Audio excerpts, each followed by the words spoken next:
Hey guys, I'm Greg. I'm Rob. Today we're going to talk a little bit about what's in this package. Ooh. So, yesterday was Halloween, and my friend Rob here brought me a couple packages of this mysterious thing. There might be razor blades in it, ecstasy, I don't know. We're about to find out. It's crystal light. But on a serious note, we're actually going to talk a little bit about water. Coffee is 98% water, and if you have bad water, your coffee's going to taste bad. We got a lot of customers come in that buy our coffee. They love our coffee here. They take it home and they use crap water and their coffee tastes terrible. Today we're actually going to talk a little bit about third wave water. So Rob, what do you know about third wave water? It got hyped up as a novelty when it first came out. It seemed like the latest and greatest hipster coffee hack. What I like about third wave coffee, the idea of being able to make coffee shop coffee at home, the consistency that you have in that cup. I had read an article at one point when they were first doing their Kickstarter campaign, the idea of comparing third wave water to that of a skilled chef. And chefs want the best ingredients when they're making whatever they're making, and it's no different for anybody that's making a good cup of coffee. You want the best ingredients you possibly can, and I think water's overlooked a lot of times. I think so too. For a beverage that is pretty much entirely made of water, it's so bizarre how the simplest of thing can really change the palate of that cup of coffee. I agree. And I was really skeptical, I'm not gonna lie. When I first started using third wave water, I was not convinced that I really could tell the difference.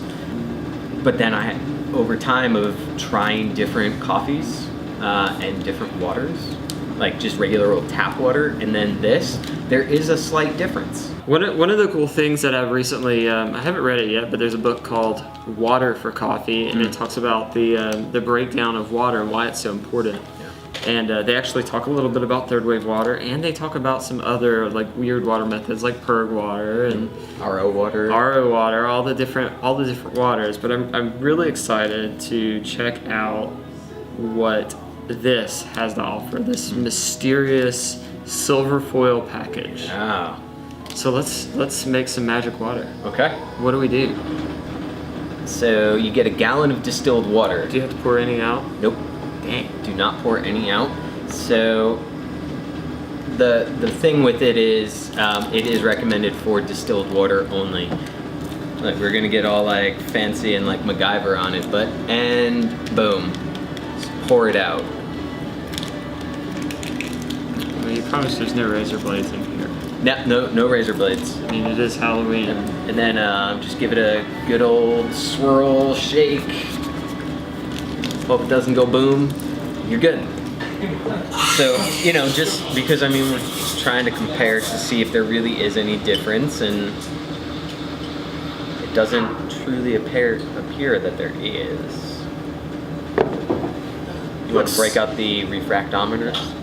Yeah, if only I could afford a refractometer. Yeah, alright. So, regular coffee, third wave coffee, and Fourth wave coffee. Fourth wave. A fourth of a fourth wave coffee. Sure, that sounds good. Alright, so which one do you want to... Let's start with the regular. Okay. Let's go with the regular. It's still really hot right now, Yep. so...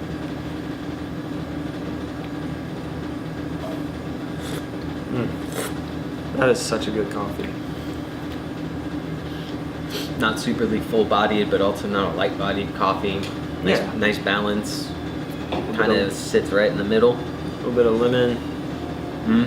A little bit of like vanilla, maybe even some cranberry or something like that. I could see that. I could see the cranberry. I haven't gotten any vanilla yet.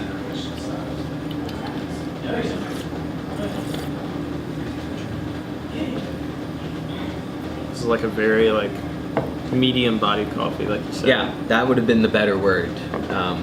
when trying to describe it. It's not really thin, it's not really full. It's somewhere in the middle. Yeah, and it works. Yeah. Now, there's really nothing that's sticking out as far as a defect, so to speak, with the water. I mean, yeah. Yeah. So that's a good thing. That is a good thing. Which also can make this pretty difficult because there's no real like you were saying, people claim that it's bitter. Yeah, whatever. yeah. There's no bitterness to it. There's no weird. It tastes like yesterday's milk. Yeah. Like it's just it just works. Tasty. You gonna check out Those those? Sufjan Stevens in the background too. Yeah. Okay. Yeah. All right. We're getting spiritual up in here. Apparently we are. I mean, yesterday was what did Martin Luther do? The Reformation Day. Yeah. The 500th Reformation Day. It's crazy. Yeah. He also reformed the way we drink beer. Yeah. So There you go. little do people know, not only did Martin Luther reform the Catholic Church, he also started a revolution in which hops, which were like frowned upon and thought to steal your soul and were supposedly just a terrible thing for you to drink. Yeah. Martin Luther and his Protestant friends were like, well, screw that, we're going to put hops in our beer. And guess what? You got the IPA. Well, what's funny that you mentioned that, there was a period in coffee's history where coffee was considered the Devil'S Brew and it was banned by the Catholic Church. What? Mm-hmm. So if you've ever read the book Uncommon Grounds, Okay. It gives the history of coffee's discovery from Chaldean and his goats all the way up to, like I want to say whenever it was written, so maybe early 2000s. But it talks about the different formations that coffee has played throughout culture, and most people know it of Turkish coffee shops and being associated with like political views and rallies and protests and things like that, where meetings of minds would come together. But for a very long time, because of the hypnotic qualities that coffee had, the caffeine, Wow. it caused people to do very different things. The church believed that drinking coffee led to you being possessed by the devil. So it was dubbed the Devil's Brew or the Devil's Cup or something like that. That's pretty crazy. Which makes it way more metal. Yeah. So, there's that. All right. Let's go for the second, third wave. Okay.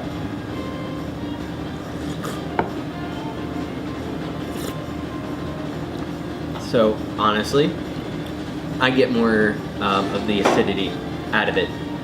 Yeah. I think there's more of the pull of the body of the coffee that was trying to be accomplished. It's almost a little bit more tart. Yeah, and that's yeah. where I get more of the cranberry that you were describing in the first cup. I pull more of that with this particular one. Yeah, the clarity of this, as far as the clarity of flavor with the third wave water, it's more clear, it's more succinct, it like makes more sense. It makes more sense. Yeah. Perfect. Yeah, like there is a little bit of muddiness to some of the flavors. Yeah. Which, I mean, still fantastic cup of coffee, but at the end of the day, like, I'm gonna go with this. I don't know if I can pick it out in a blind like survey or whatever. We should do that. We should. Which one of these coffees is third wave, and which one is third-ish wave? This one's the new phase. This is fourth wave clear water. This is clear coffee. Clear coffee. Clear sparkly coffee. I don't know if you've ever had clear sparkly coffee. Just moved to Boston real fast. I was thinking like clear Pepsi. Clear. Do you remember Crystal that? Pepsi? Yeah. Blah. Yeah. That's what. Anyway, I digress. Man, we digressed hard. So we're going to figure out which one of these is third wave water and which one is regular faucet water. Yeah. So, what coffee are we still working with? The Costa Rica. Yeah. Trace Rios. That's the one. It's our captain. Currently, our captain roasted coffee. Okay. I'm pretty stoked about it. Got this. We're gonna cleanse some palates. Which is great because I have a lot of coffee lingering in there. Mm-hmm. Whereas I was not caffeinated before, and now I gotta slow down. Yeah. So, Slamming shots. so are they? My guess is that they are both set up on these pallets the same. So we have, right? So Maybe. Okay. He knows. The ghost knows. All right, the ghost knows. Okay, so essentially we're trying to determine if we can tell the difference, and this is gonna be fun because I'm caffeinated. Yeah. Okay. Let's do it. All right. I'm gonna start with the right. I was thinking the same thing. Okay.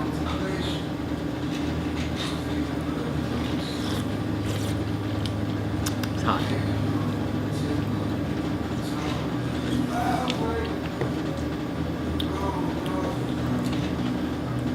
Yeah, that's a good thing.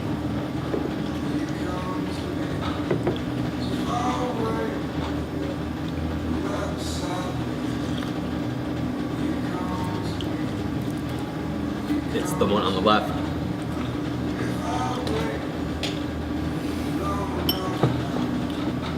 Although now I'm not super confident.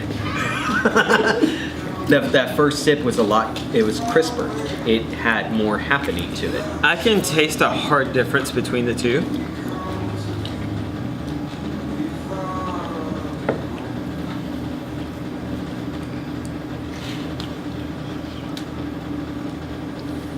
Yeah, it's okay.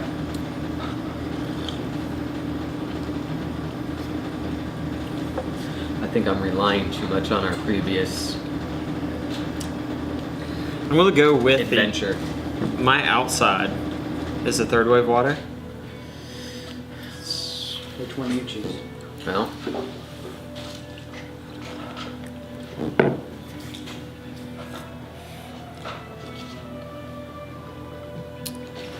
And I'll tell you why I'm gonna go with the outside.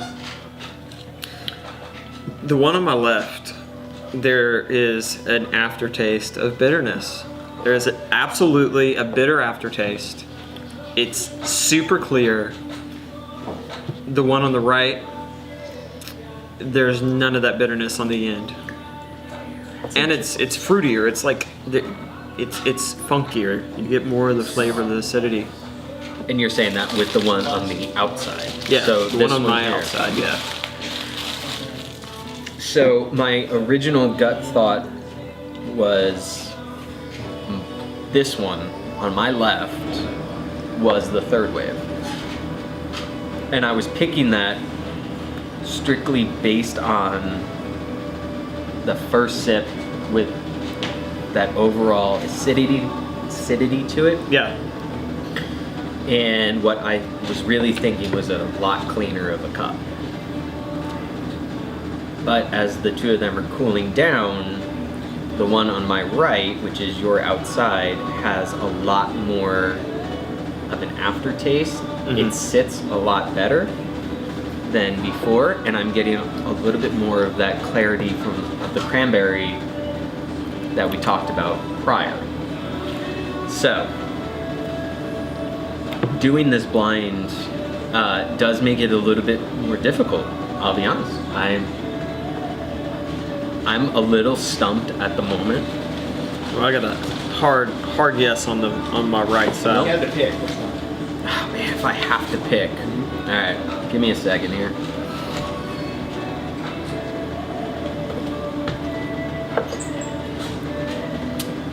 It's difficult, but